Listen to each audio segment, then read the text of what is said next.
తెలంగాణ ముఖ్యమంత్రి రేవంత్ రెడ్డి ముఖ్యమంత్రి పదవిని తీసుకొని 2 సంవత్సరాలు అయింది. ఒక్క సంవత్సరం నాకు అవకాశం ఇవ్వండి, అభివృద్ధి ఏంటేటో చేసి చూపిస్తానా.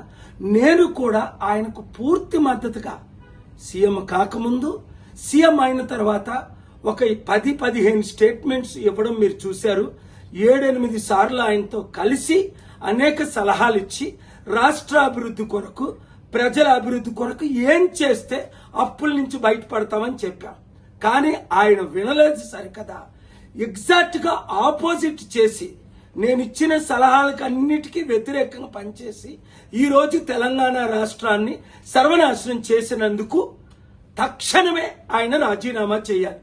ఎందుకు రాజీనామా చేయాలి? కారణాలు బాగా వినండి.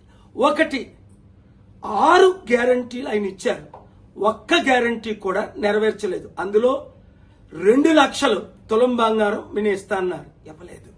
2 లక్షల రైతులకు రుణమాఫీ చేస్తానన్న, చేయలేదు.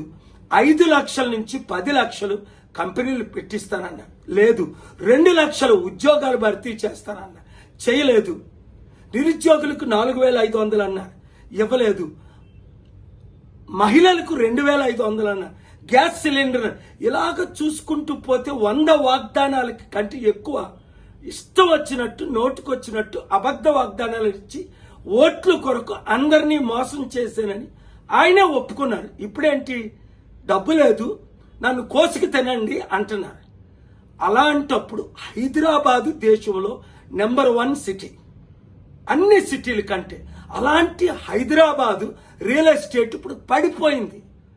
అపార్ట్మెంట్ ₹1,00,00,000 ఉన్నది 50 లక్షలు అయిపోయింది. ఎకరం ₹1,00,00,000 ఉన్నది 50 లక్షలు అయిపోయింది. 100 కంపెనీలు హైదరాబాద్ విడిచిపెడుతున్నారు. బాగుపడింది ఎవరు? ఆయన అన్నదమ్ములు లక్షల కోట్లు సంపాదించుకున్నారని ఆరోపణలు. ఆయన చుట్టూ ఉన్న మినిస్టర్లు 100,000 కోట్లు సంపాదించుకున్నారని చూసాం కదా. పొంగులేటి శ్రీనివాసరెడ్డి రెవెన్యూ మినిస్టర్ కొడుకు మీద రుజువులతో ఎఫ్ఐఆర్ అవ్వడం, 100,000 కోట్లు ఆస్తి దోచుకోవడం.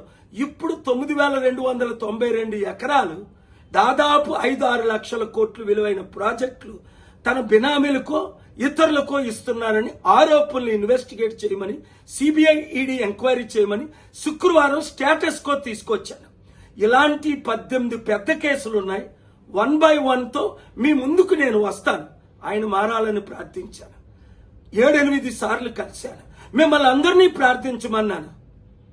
కానీ సైతాను ద్వారా ప్రేరేపించబడి వైఎస్ రాజశేఖర రెడ్డి ఏ విధంగా ఆ రూట్లో వెళ్ళారో అదే రూట్లో ఈయన ప్రయాణం చేస్తున్నాడు. ఇంకా లాభం ఎవరికి? కాంగ్రెస్ పార్టీకి. 100,000 కోట్లు ప్రతి నెల పంపిస్తున్నారని బీఆర్ఎస్, బీజేపీ వాళ్ళు ఆరోపణలు చేస్తున్నారు.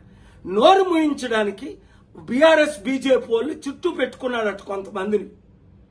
ఇంత ఘోరమైన పరిపాలన. నేను బెస్ట్ సీఎం చేద్దామని మీకు చెప్పాను, మీ అందరికీ ఓట్లు వేయమన్నాను.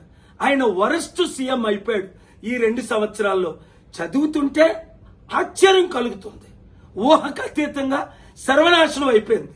ఇప్పుడు 400 కోట్లు ఖర్చు పెట్టి ఈ రోజు రేపు సమిట్ వాళ్ళ తమ్ముడికి ఇన్ఛార్జ్ పెట్టారట. 6,000 మంది పోలీసు బృందం అట ఈ సమిట్కి. ఎవడొస్తున్నాడు? 200 దేశాల ప్రెసిడెంట్లు ఒక్కడైనా వస్తున్నాడా? 3,000 మంది బిలియనీర్లో ఇన్వెస్టర్ ఒక్కడైనా వస్తున్నాడా? ఇదిగో మన ఇండియాలో దోచుకునే వాళ్ళు ఉన్నారు కదా, వాళ్ళు వస్తున్నారు.